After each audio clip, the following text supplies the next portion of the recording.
Assalamualaikum warahmatullahi wabarakatuh. Bagaimana kabar teman-teman sekalian? Semoga dalam keadaan yang sehat walafiat. Di sini kami dari kelompok 3 ingin memaparkan atau mempresentasikan hasil diskusi kami tentang peran enzim dalam bioteknologi. Sebelum masuk materi, izinkan kami untuk memperkenalkan diri. Yang pertama ada Tasya Rafifah, yang kedua Rahmania Firdaus, yang ketiga Agnes, yang keempat Vanilla Yolanda, yang ke-5 ada Nova Rifki, yang ke-6 ada Lara Aulia Fitri, dan yang terakhir saya sendiri yaitu Muhammad Dimas Yusuf Rafiansyah. Dalam materi ini kita memiliki 4 bahasan utama atau topik utama, yaitu kekhasan yang enzim, yang kedua enzim restriksi, yang ketiga enzim endonuklease dan eksonuklease, yang terakhir enzim polimerase dan ligase. Selanjutnya, masuk ke materi sifat enzim. Enzim bersifat, yang pertama, enzim berupa koloid. Yang kedua, enzim dapat memenuhi suhu dan pH atau keasaman. Yang ketiga, enzim dapat digunakan berulang kali atau reusable. Yang keempat, diperlukan dalam jumlah sedikit. Yang kelima, bekerja secara spesifik, hanya bekerja pada satu substrat tertentu. Yang keenam, struktur enzim terbentuk dari gugus protein dan gugus bukan protein. Yang terakhir, enzim berfungsi sebagai katalisator. Klasifikasi enzim berdasarkan tipe reaksi dibagi menjadi 6. Nah, yang pertama ada enzim oksidoreduktase, yaitu enzim yang dapat mengkatalis reaksi oksidasi atau reduksi suatu bahan. Dalam golongan enzim ini terdapat 2 macam enzim yang paling utama, yaitu enzim oksidase dan dehidrogenase. Kemudian yang kedua ada enzim transferase, yaitu enzim yang ikut serta dalam reaksi pemindahan atau transfer suatu radikal atau gugus. Kemudian yang ketiga ada enzim hidrolase, yaitu kelompok enzim yang sangat penting dalam pengolahan pangan, yaitu enzim yang mengkatalisis reaksi hidrolisis suatu substrat atau pemecahan substrat dengan pertolongan molekul air. Kemudian yang keempat ada enzim liase, yaitu enzim liase adalah enzim yang aktif dalam pemecahan ikat C5C, ikatan C5O dengan tidak menggunakan molekul air.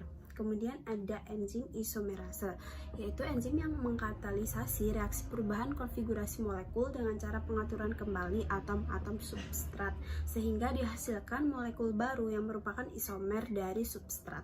Kemudian yang keenam ada enzim ligase atau enzim yang mengkatalisis pembentukan ikatan-ikatan tertentu.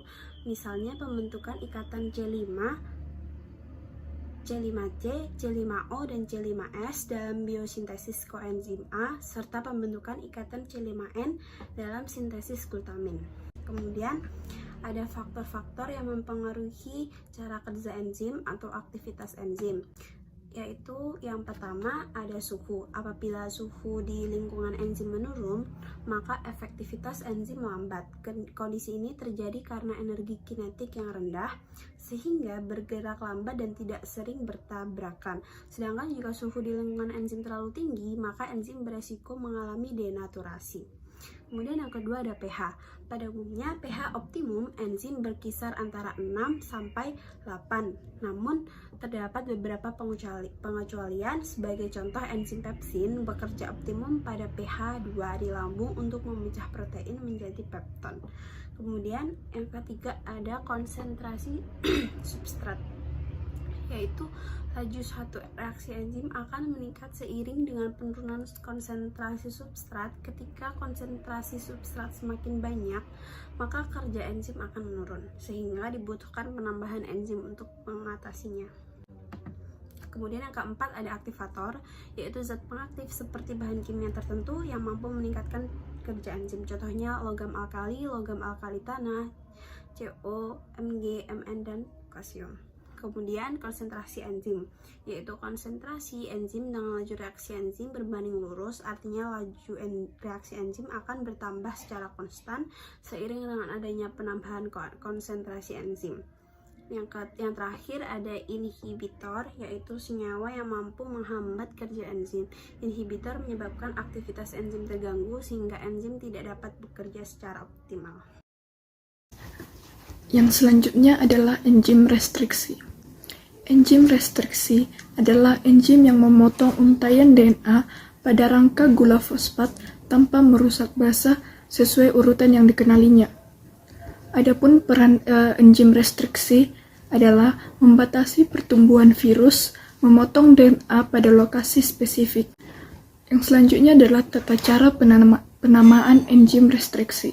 Pada dasarnya, penamaan enzim restriksi diambil dari nama bakteri yang menghasilkan enzim tersebut. Sebagai contoh, Tachyl. Huruf T berasal dari huruf pertama genus bakteri atau termus. Ag berasal dari huruf pertama dan kedua nama spesies atau Aguaticus.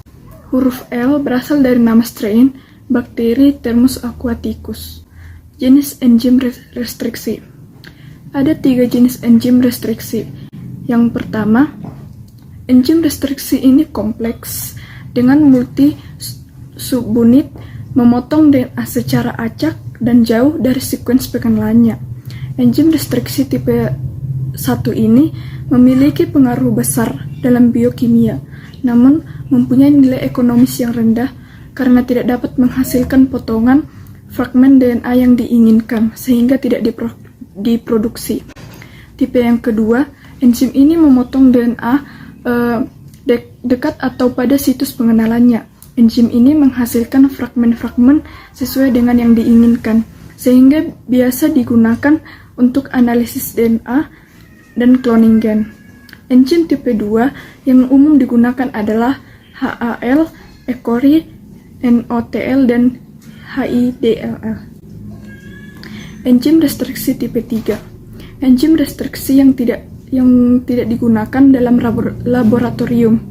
Hal ini dikarenakan enzim ini memotong di luar situs pengenalan dan membutuhkan 2 sekuens dengan orientasi berlawanan pada DNA yang sama untuk menyelesaikan pemotongan, sehingga enzim ini jarang menghasilkan potongan yang sempurna. Selanjutnya yaitu enzim restriksi endonuklease. Apakah itu enzim endonuklease? Menurut Sandi dan Rika 2007, enzim endonuklease restriksi adalah enzim yang dapat mengenali dan memotong kedua utas DNA pada urutan basa tertentu, sehingga tidak dapat berfungsi kembali. Lalu, dari mana asalnya? Enzim ini dihasilkan oleh bakteri dan umumnya bersifat spesifik untuk setiap bakteri penghasilnya. Cara kerja enzim restriksi ini mula-mula mengenal urutan DNA virus dan selanjutnya memotong DNA virus agar tidak dapat berfungsi kembali. Lalu, seberapa penting sih enzim ini? Pada bidang ilmu dan teknologi pangan, memanfaatkan enzim ini, misalnya dalam mendeteksi bakteri patogen pangan secara molekuler. Yang kedua, enzim ini juga bermanfaat untuk mengembangkan produk-produk pertanian. Yang ketiga, seperti varietas kedelai tahan lama, kentang tahan virus, analisis gen, dan konstruksi pangan transgenik. Dan yang terakhir, enzim ini memiliki peran penting dalam berbagai teknik molekuler dan genetika, misalnya untuk analisis gen dan cloning gen yang bermanfaat. Lalu, bagaimana cara enzim endonuklease ini mengenali DNA virus? Enzim endonuklease mengenali urutan DNA yang bersifat polindrom. Apa itu polindrom? Yaitu urutan DNA yang jika dibaca dari kiri ke kanan dalam satu rantai, maka bacaannya akan sama dengan urutan dari kanan ke kiri rantai komplemennya. Contoh, pada gambar ini adalah pada rantai atas urutan pembacaannya yaitu GAATTC. Maka pada rantai bawah dari arah yang berlawanan akan dibaca juga GAATTC.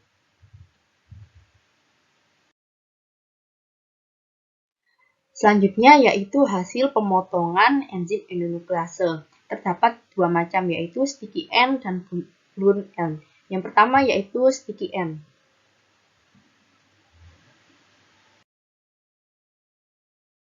Pada bagian ini, enzim restriksi memotong bagian tepi dari sisi pengenalannya, sehingga menghasilkan potongan struktur yang tidak rata atau bisa disebut dengan overhang tumpang tindih.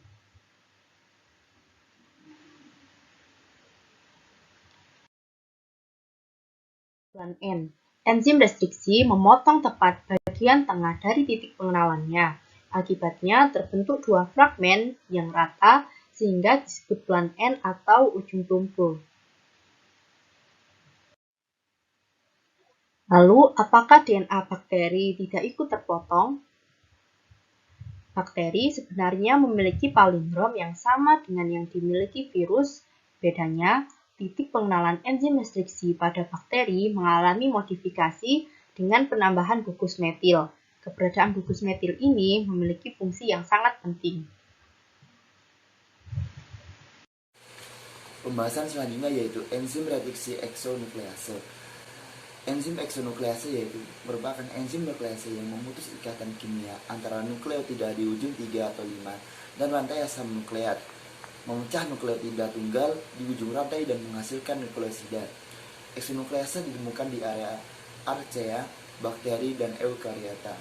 Dalam E. coli ada 17 eksonuklease berbeda yang hadir termasuk DNA polimerase 1, 2, dan 3.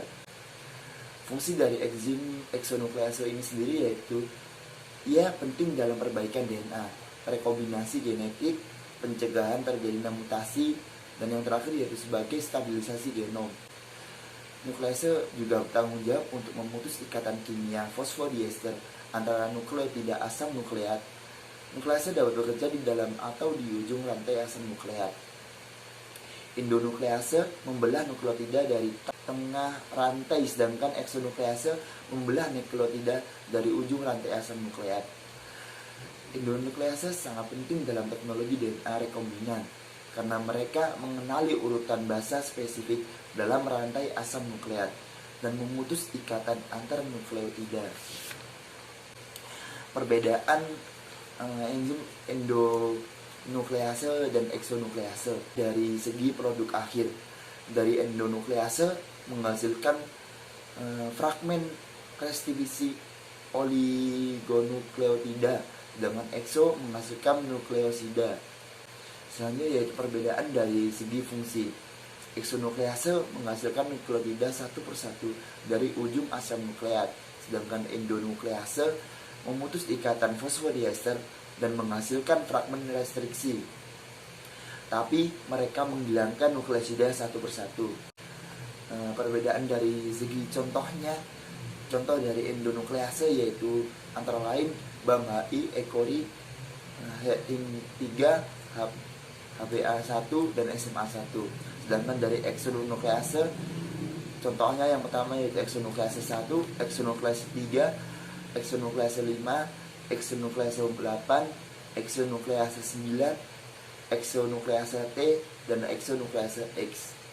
Selanjutnya terdapat enzim polimerase. Enzim DNA polimerase merupakan enzim yang secara alamiah berperan dalam polimerasi rantai DNA atau dalam replikasi. Enzim DNA polimerase yang digunakan dalam PCR umumnya merupakan enzim yang tahan panas, karena salah satu proses dalam PCR adalah denaturasi yang dilakukan pada suhu kurang lebih 95 derajat Celcius. Ada berbagai DNA polimerase, masing-masing dengan peran yang terpisah. DNA polimerase 1, 2, dan 3 semua berperan dalam sintesis molekul DNA. Polimerase 1 berperan dalam sintesis molekul DNA demonstration. Polimerase 2 enzim yang terlibat dalam perbaikan DNA. Kemudian polimerase 3 enzim utama yang terlibat dalam replikasi DNA. Seperti DNA polimerase ada juga beberapa polimerase RNA. RNA polimerase 1, 2, dan 3 atau pol 1, 2, dan 3 ada di tingkat yang lebih tinggi organisme multiseluler. Setiap polimerase bertanggung jawab untuk menyalin bagian tertentu dari DNA selama transkripsi. Pol 1 mentranskripsi gen-gen yang mengkode bagian dari ribosom. Ribosom adalah organel di mana transkripsi terjadi di dalam sel dan masing-masing terdiri dari subunit besar dan kecil. Pol 2 mentranskripsi gen untuk RNA dan mRNA. Kemudian pol 3 mentranskripsi gen untuk RNA transfer tRNA, dan mRNA. mRNA merupakan template untuk terjemahan atau membuat protein baru, dan tRNA membawa asam amino tunggal untuk ribosom dan mRNA untuk menghubungkan ke rantai yang lebih besar untuk membentuk protein. Kemudian terdapat polymerase chain reaction atau PCR. Pengertiannya yaitu PCR merupakan suatu proses amplifikasi DNA dengan menggunakan sekuen DNA tertentu sebagai cetakan atau template.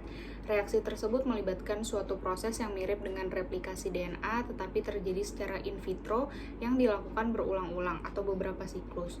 Hasil akhir PCR adalah sejumlah besar sekuen DNA yang sama dengan template. Komponen yang dibutuhkan dalam PCR yaitu primer, DNA template, enzim DNA polimerase, DNTP mix yang meliputi DATP, DTTP, DGTP, serta DCTP. Yang terakhir ada buffer. Yang pertama terdapat primer, sekuen DNA pendek untuk mengawali PCR. Sekuen DNA dalam primer harus komplement atau dapat berpasangan dengan sekuen awal DNA template. Kemudian DNA template, DNA cetakan yang akan diperbanyak dengan PCR. DNA tersebut dapat berupa potongan DNA, plasmid, kosmid, atau DNA total. Selanjutnya, enzim DNA polimerase. Enzim yang secara alamiah berperan dalam polimerasi rantai DNA atau dalam replikasi. Kemudian pembahasan mengenai DNTP mix. DNTP mix merupakan campuran nukleotida yang merupakan bahan baku dalam sintesis rantai DNA. DNTP mix terdiri dari DATP, DGTP, DCTP, dan DTTP. Yang terakhir terdapat buffer. Buffer merupakan suatu larutan yang berisi garam-garam mineral yang dibutuhkan untuk optimalisasi kerja enzim. Materi selanjutnya yaitu enzim ligase. DNA ligase merupakan enzim yang dapat mengkatalis pembentukan ikatan fosfodiester antara ujung 5-fosfat dan 3-hidroksil yang digunakan saat proses ligasi pada DNA yang mengalami pemotongan dengan enzim restriksi sebelumnya. Selanjutnya, fungsi enzim ligase, yaitu menggabungkan fragmen Okazaki saat proses replikasi, menyambung potongan-potongan DNA yang baru disintesis. Setelah itu berperan dalam proses reparasi DNA. Sekarang ini telah dikembangkan obat antibakterial yang menginhibisi DNA ligase. Selanjutnya, DNA ligase dibagi menjadi dua berdasarkan kofaktornya. Yang pertama, NAD+.